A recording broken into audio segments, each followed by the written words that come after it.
Jadi KSP kira-kira ada pembahasan Oh, apa ini yang sekolah gitu? KSP kita membahas tentang kita kan akan ada ini ya transfer langsung tunjangan guru yang selama ini melalui rekening pemerintah daerah itu nanti akan ditransfer langsung ke rekening guru tanpa melalui pemerintah daerah.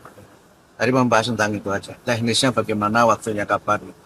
Jadi insya Allah nanti insya Allah secara peraturan semuanya sudah selesai dan juga sekarang sudah dalam tahapan mengumpulkan rekening guru hingga nanti Pak Presiden akan insya Allah kalau waktunya sudah ketemu akan menyampaikan kebijakan baru ini di mana tunjangan guru akan ditransfer langsung ke rekening guru tanpa melalui pemerintah daerah.